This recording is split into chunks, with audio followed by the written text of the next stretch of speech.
Internet est désormais un outil qui facilite les courses pour une majorité de consommateurs. Il est sur tous les écrans, fixes ou mobiles, et de plus en plus utilisé par les commerçants de centre-ville partout en France.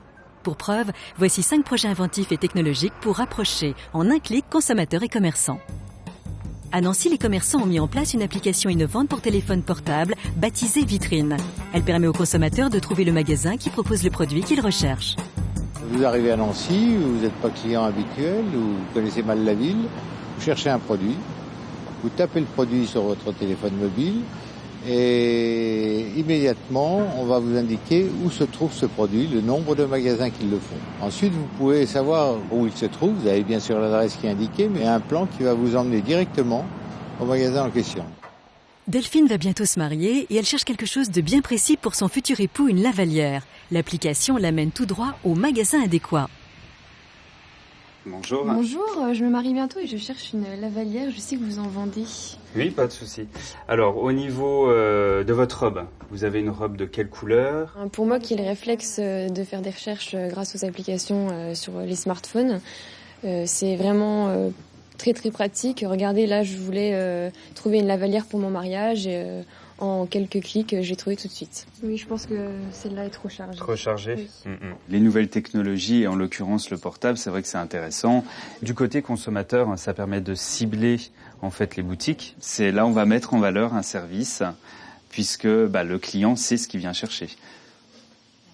Autre idée à Caen où l'expérience baptisée Flash Affaires permet à chaque commerçant d'informer les consommateurs en temps réel des bonnes affaires de leur boutique. Martine Lecomte tient un magasin de meubles et de décoration. Aujourd'hui, elle a décidé de faire une promotion sur les lampes et pour avertir ses clients, elle utilise son ordinateur. Concrètement, le consommateur va visualiser la promotion que j'ai mise en ligne, soit en passant dans la rue, en visualisant sur des écrans interactifs positionnés dans des magasins stratégiques de la ville, soit en recevant sur son téléphone portable l'offre, soit encore en consultant le site internet. Que l'on fasse restaurer un fauteuil ancien ou que l'on recherche un livre chez un libraire spécialisé, Internet est bien souvent le point de départ des investigations du consommateur. Fort de ce constat, le site internet La Route des métiers d'art propose des itinéraires de découverte des artisans des Bouches-du-Rhône. Luthiers ou tapissiers, ces artisans d'art ouvrent ensuite leurs ateliers à ceux qui les ont dénichés sur la toile. La spécialité de Béatrice Martoc, c'est la restauration de sièges anciens. Je trouve que les gens hésitent souvent à pousser la porte des ateliers. C'est peut-être un moyen pour eux d'oser rentrer dans l'atelier et de voir quel est le travail, comment ça se passe.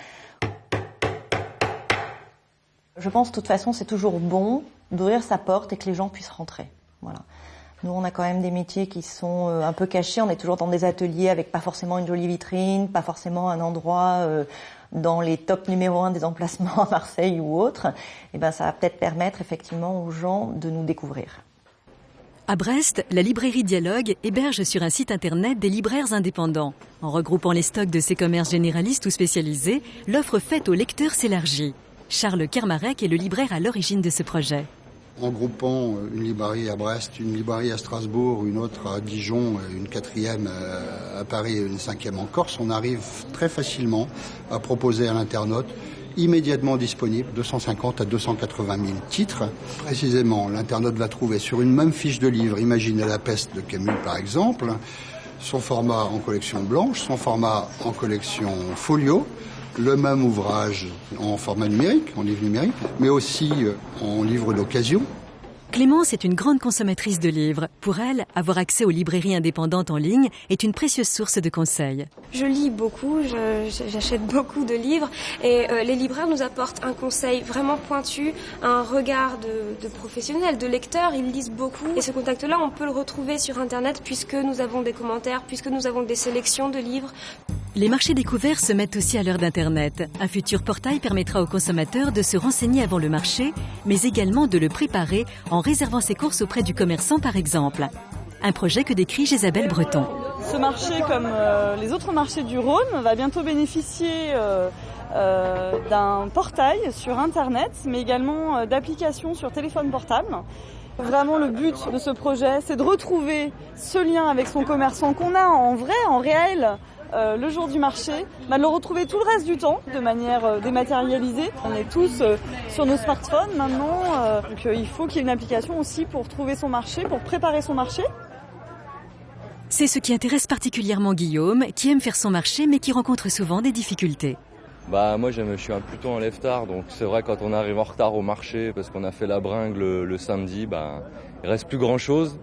C'est vrai qu'un système qui me permettrait de réserver à l'avance sur internet, ce serait plutôt sympa, notamment pour pouvoir réserver un poulet la veille et aller le récupérer le lendemain matin en faisant ses courses plutôt vers 11h30 midi. Je dirais pas que je suis addict, mais j'aime bien les nouvelles technologies, j'aime bien aller surfer sur internet, j'aime bien pouvoir avoir les informations en temps réel. Ça permet de gagner pas mal de temps de se servir d'internet. Et pour faire les courses, ça pourrait être encore plus pratique.